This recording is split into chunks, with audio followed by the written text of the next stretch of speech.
سب سے پہلے یہ سمجھ لیں کہ حضور نے فرمایا نماز میری آنکھوں کی ٹھنڈک ہے. یعنی ہم چونکہ کچھ باتیں بہت زیادہ سنتے ہیں تو اس کا ذائقہ نہیں محسوس کرتے. کبھی حدیث کے لفظوں پر غور کریں. فرمایا نماز میری آنکھوں کی ٹھنڈک ہے. یعنی کہتے ہیں نا آنکھیں ٹھنڈی ہو گئیں، تو حضور فرماتے ہیں جب تو سجدہ کرتا ہے نا میرے امتی، جب تو نماز پڑھتا ہے، رکوع قیام سجود کرتا ہے، تو تیرے نبی کی آنکھیں ٹھنڈی ہوتی ہیں. یہ کتنا بڑا رضا والا کام ہے نبی پاک صلی اللہ علیہ وسلم کی نماز پڑھنا. اور حضور کا اپنا نماز کے ساتھ رشتہ یہ تھا کہ سورج گرہن ہوا تو حضور نے نماز کی نیت باندھ لی، چاند گرہن ہوا تو نماز پڑھنے لگے، تیز بارشیں طوفان کی صورت میں آئیں تو نماز پڑھی، بارش نہیں ہوتی تو نماز پڑھی. حتیٰ کہ جنگوں کے موقع پر بھی میرے نبی پاک نماز کی کثرت فرماتے تھے. ہر موقع پر نماز کی طرف توجہ. نماز حضور کی چاہت ہے، آنکھوں کی ٹھنڈک ہے. وہ کس طرح کا امتی ہے جو یہ نہ چاہے گا کہ میرے نبی کی آنکھیں ٹھنڈی ہوں. آپ نماز پڑھیں، نماز میں آپ توجہ کریں. ایک ہوتا ہے نماز پڑھنا، ایک ہوتا ہے اہتمام کے ساتھ نماز پڑھنا. یعنی ذرا وقت پہ اٹھنا، ذرا صحیح کر کے وضو کرنا، ذرا شوق سے مصلی بچھانا. ایک ہوتا ہے تسبیح پڑھ لینا، اور ایک ہوتا ہے ذرا تھوڑا سا نا شوق کے ساتھ اللہ کو یاد کرنا. آپ کبھی جو میں نے آیہ کریمہ پڑھی اس کی آپ شان نزول دیکھیں. نبی کریم صلی اللہ تعالی علیہ وسلم کے نا کچھ صحابہ اللہ کی محبت کے شوق میں حضور کی بارگاہ میں حاضر ہوئے، اور انہوں نے آ کے عرض پتہ کیا کیا؟ عرض کرنے لگے یا رسول اللہ صلی اللہ تعالی علیہ وسلم سالوں بیت گئے ہیں سجدے کرتے ہوئے، حضور سالوں بیت گئے ہیں تسبیح پڑھتے ہوئے، سالوں بیت گئے کہتے ہوئے کہ سبحان اللہ وہ پاک ہے، ہمیں سالوں بیت گئے یہ کہتے ہوئے کہ اللہ اکبر وہی سب سے بڑا ہے، سالوں بیت گئے کہتے ہوئے کہ الحمدللہ ساری تعریفیں اللہ کے لیے، سالوں بیت گئے اس کی تسبیح کرتے، تحلیل کرتے، تکبیر کہتے. حضور اب نہ ہمارا اپنے رب سے ملنے کو جی چاہتا ہے. کبھی یہ حقیقت منتظر نظر آ نہ لباس مجاز میں، لاکھوں سجدے تڑپ رہے ہیں میری جبین نیاز میں. اور اقبال کہنے لگے کہ تیرے عشق کی انتہا چاہتا ہوں، تو میری سادگی دیکھ کیا چاہتا ہوں، میرا ذرا سا تو دل ہے مگر شوق اتنا، میں وہی لن ترانی سنا چاہتا ہوں. میرا بھی دل کرتا ہے کہ اللہ میں تجھے کہوں میں تجھے دیکھنا چاہتا ہوں جس طرح حضرت موسیٰ کلیم علیہ السلام نے کہا تھا، اور تو مجھے کہے کہ لن ترانی تو نہیں دیکھ سکتا، ذرا سا تو دل ہے مگر شوق اتنا، میں بھی وہی لن ترانی سنا چاہتا ہوں. پھر کہنے لگے بھری بزم میں راز کی بات کہہ دی، بڑا بے ادب ہوں سزا چاہتا ہوں. دیکھو سب لوگوں کے بیچ ہی میں نے یہ کہہ دیا. میرے عزیز صحابہ نا شوق میں، کتنے سارے لوگ ہیں آپ، کتنی ماشاءاللہ بڑی تعداد میں آپ آئیں. ہم بھی کبھی اس شوق میں گئے ہیں کہ ہمارے رب کو دیکھنے کو دل چاہتا ہے، ہمارا جی چاہے وہ کبھی ہمیں ملے، ہم کبھی اس کی زیارت کریں، اس کی بارگاہ کرم میں ہم حاضر ہوں. صحابہ نے عرض کیا یا رسول اللہ صلی اللہ تعالی علیہ وسلم ہمارا رب کہاں ہے؟ ہمارا نا اپنے رب کو دیکھنے کو جی چاہتا ہے. جب صحابہ نے یہ عرض کیا تو اللہ نے قرآن مجید نازل کیا. فرمایا وَإِذَا سَأَلَكَ عِبَادِي عَنِّي فَإِنِّي قَرِيبٌ. محبوب جب میرے بندے آپ کی بارگاہ میں آ کے میرے بارے میں پوچھے نا تو ان سے کہہ دینا میں ان کے قریب ہی ہوں، قریب ہی ہوں. دلیل کیا ہے؟ اذا دان، یہ جب بھی مجھ سے دعا مانگیں گے میں ان کی دعاؤں کو قبول فرماؤں گا. میں ان کے قریب ہوں، میں ان کے قریب ہوں. یہ جب بھی دعا مانگیں گے نا میں قبول کروں گا، میں ان کے قریب ہوں۔ اللہ تبارک و تعالیٰ کے بندے اللہ سے محبت کرتے، رب کی بارگاہ میں جھکتے، اس کو اپنے دکھ سناتے، اس کے پیارے محبوب صلی اللہ تعالی علیہ وسلم کا وسیلہ لے کے اس کے حضور حاضر ہو جاتے، پیشانیاں سجدوں سے روشن ہوتی۔ ہم نہ ہر چیز کے لیے وقت نکالتے ہیں، ہر چیز کے لیے، لیکن عبادت کے لیے وقت نہیں نکالتے۔ ہر شے آباد ہے، ہر شے، ہماری فیس بک بھی آباد ہے، واٹس ایپ بھی آباد ہے، ہمارے ٹویٹر بھی آباد ہیں، ہماری ہر چیز آباد ہے۔ سب سے کم آباد ہمارا مصلی رہ گیا ہے، سب سے کم۔ وہ لوگ اب ڈھونڈنے سے ملتے ہیں جن کی بغل میں مصلی ہوتا تھا۔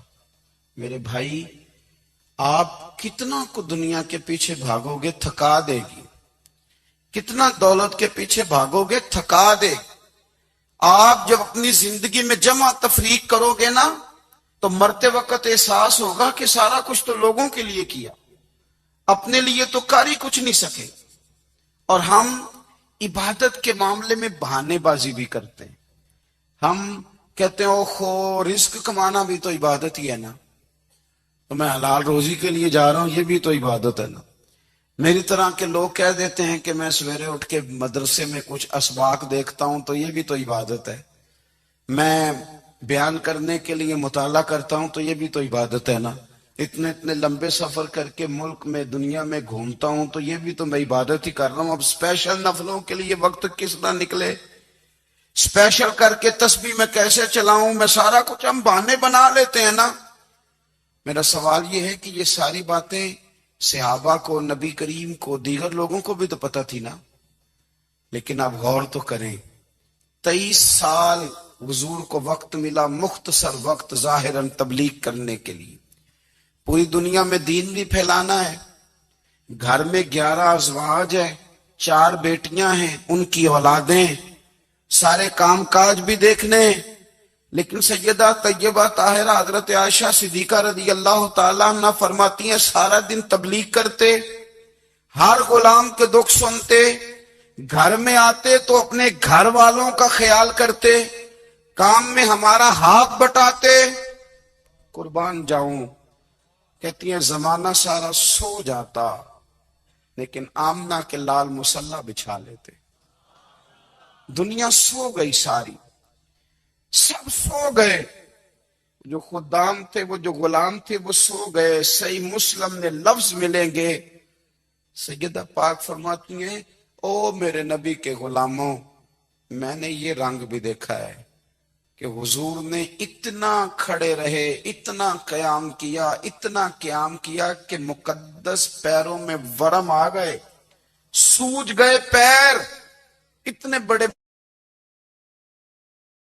دل پہ ہاتھ رکھ کے نہیں بتا سکتا کہ میرے کبھی نماز میں پیر سوج گئے، کوئی نہیں بتا سکتا۔ بچوں کی روٹی کماتے تھک گئے بات الگ ہے، ہم سیر کرنے گئے تو تھک گئے بات الگ ہے، لیکن عبادت میں یہ بھی تو مسلم شریف ہے نا، یہ بھی تو دین ہے نا، یہ بھی تو حضور کی سنت ہے، یہ بھی تو وہ چیز ہے جو کریم کی آنکھوں کی ٹھنڈک ہے۔ سیدہ فرماتی ہیں پیروں میں ورم آ گئے، اور ساری رات ہی حضور نے نماز پڑھی اور ایک ہی آیت بار بار دہرائی۔ مسجد نبی میں بلال حبشی نے فجر کی اذان دے دی اور حضور ابھی مصلی پہ تھے، کریم فارغ ہوئے، میں نے عرض کی یا رسول اللہ صلی اللہ علیہ وسلم، آپ کے تو صدقے اللہ اگلے پچھلوں کے گناہ معاف کرے گا، تو آپ اتنی آہوزاری کیوں فرماتے ہیں؟ آپ تو شفیع ہیں، آپ تو انبیاء کے امام ہیں۔ تو حضور نے فرمایا عائشہ تم نے گنوایا ہے نا میرے اللہ کی مجھ پر کتنی رحمت ہے، افلا اکون عبدا شکورا، فرمایا اگر اس نے اتنی نعمتیں دی ہیں تو کیا میں اس کا شکر گزار بندہ نہ بنوں، میں شکر گزار بندہ نہ بنوں اس کا؟ پھر اگر اتنی نعمتیں اس نے دی ہیں، مجھے اتنا نوازا ہے، تو پھر میں اس کے سامنے سجدے نہ کروں؟ او میرے بھائی، بڑے قابل فخر لوگ ہیں ہم کہ ہم نبی پاک کے غلام ہیں۔ ہم قابل فخر ہیں کہ نبی کریم کے غلام ہیں. کیا کبھی اس غلامی کے شکرانے میں بھی 2 نفل پڑھے کہ یا اللہ تیرا شکر ہے تو نے ہمیں حضور کا غلام بنایا ہے. یاد رکھیں کہ اپنی روحانی زندگی کو آباد کریں، استغفار پڑھیں، تسبیحات کریں. حضرت عبداللہ ابن عمر رضی اللہ تعالیٰ عنہ حضرت عمر کے صاحبزادے، مکہ مکرمہ میں ان کی قبر ہے. میں نے جب انہیں پڑھا تو مجھے ان سے بڑا پیار ہو گیا. لیکن آپ کو پتہ ہے وہاں جا کے کسی شخص کا مزار تلاش کرنا یا پوچھنا ایک مشکل کام ہوتا ہے. تو ایک دفعہ میں مکہ شریف میں حاضر تھا تو ایک گاڑی والا ڈرائیور مجھے کہنے لگا کہ مولانا میں آپ کو جانتا ہوں، مجھے آپ سے محبت ہے، ایک بات بتاؤں آپ کو. میں نے کہا بتاؤ. کہنے لگے حضرت عبداللہ ابن عمر کی قبر دیکھنی ہے.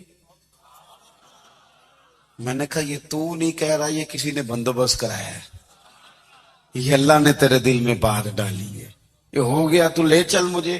حضرت عبداللہ ابن عمر کو نبی پاک نے فرمایا تھا راجل صالح، یہ نیک بندہ ہے، یہ متقی آدمی. حضرت عبداللہ ابن عمر رضی اللہ تعالیٰ عنہ سیدنا فاروق اعظم رضی اللہ تعالیٰ عنہ کے صاحبزادے ہیں، اور ان کی ہمشیرہ سیدہ حفصہ رضی اللہ تعالیٰ عنہ حضور کی زوجہ محترمہ. ایک دن اپنی ہمشیرہ سے کہنے لگے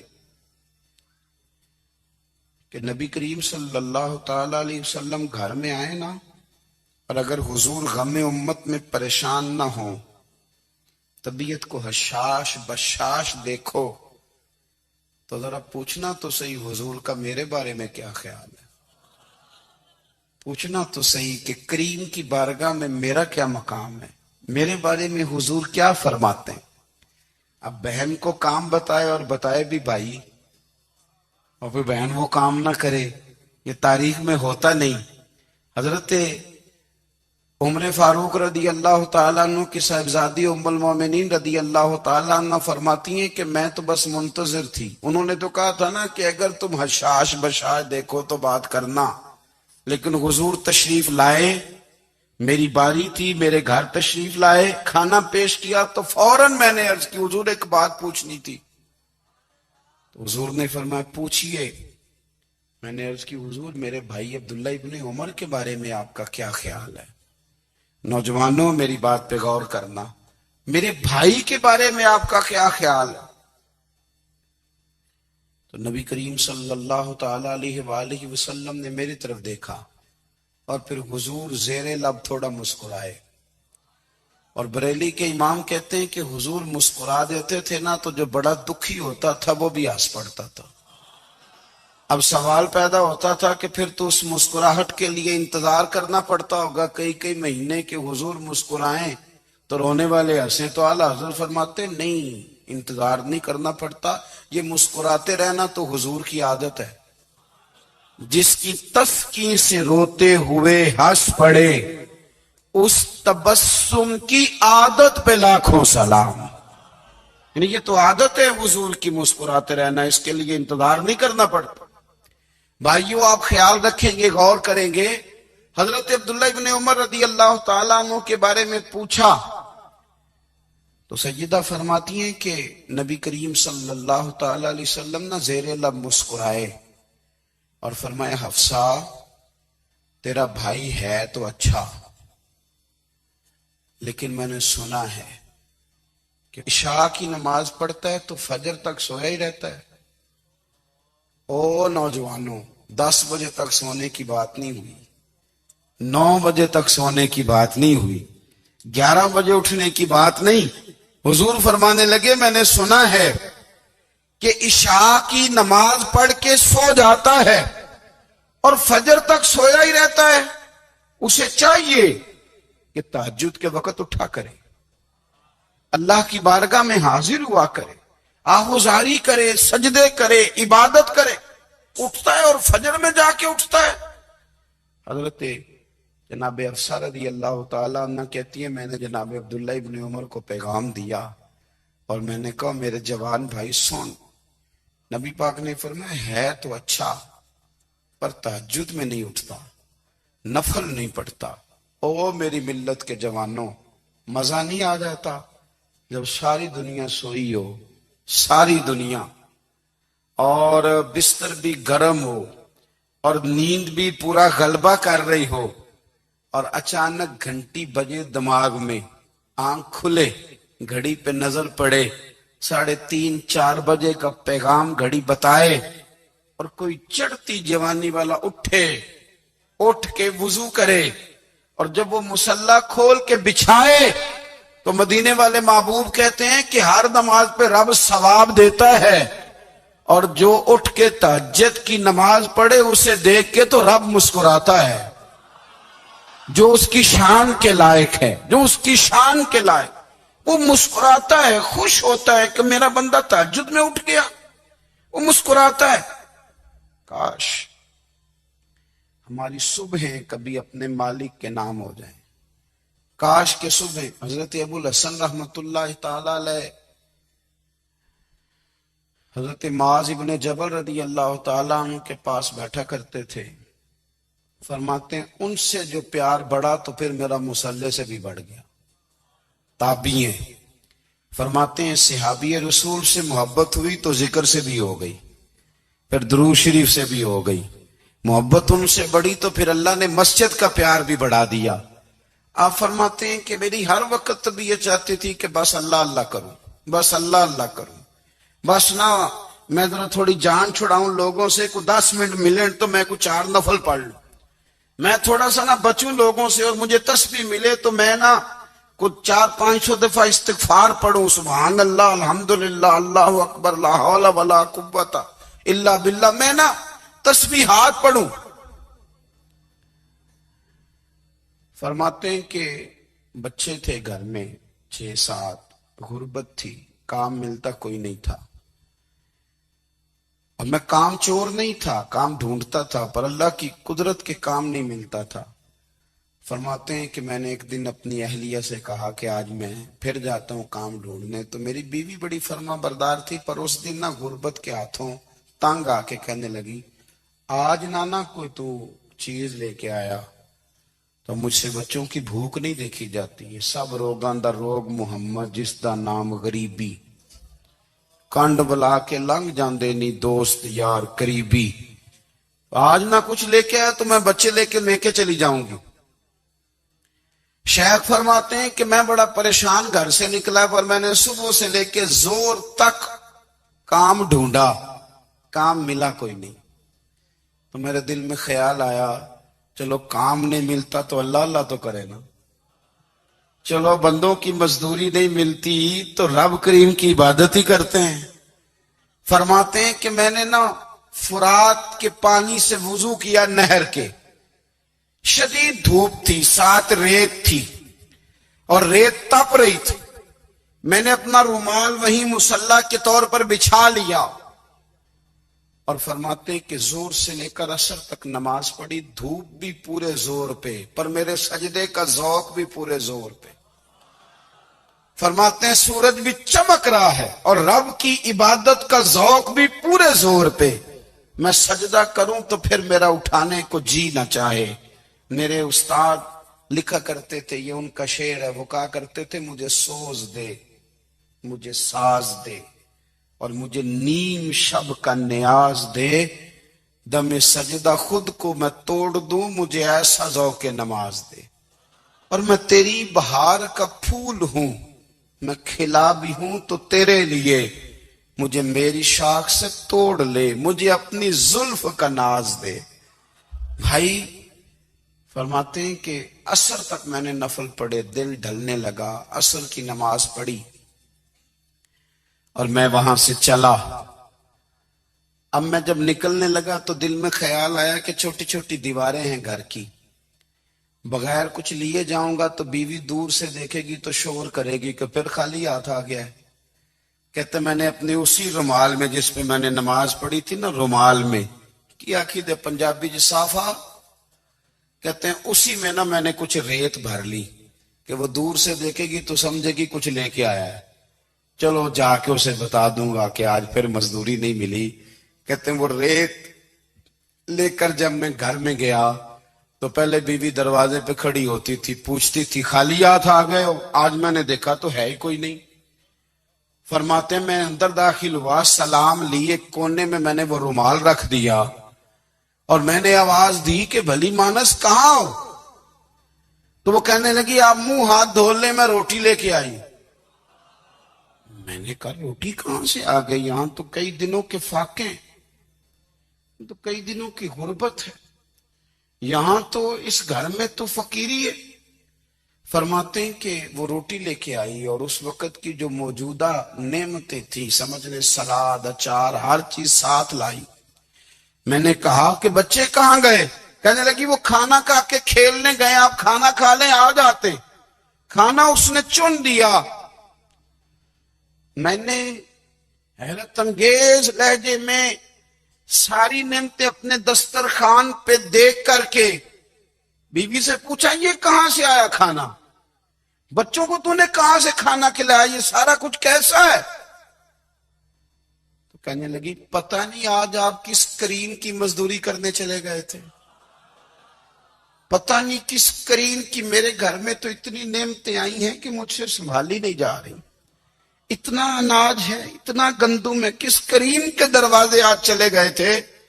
یہ کہتے کہتے وہ اٹھی اور اٹھ کر کے کہنے لگی پہلے بڑا کچھ آیا تھا، اب کیا لے آئے ہو؟ اور جا کر کے نا اس نے وہ ریت والا رومال کھولا، کہنے لگے میں تو لے کے آیا تھا ریت، تو میرے رب نے اسے بھی سونے اور ہیرے بنا دیا تھا۔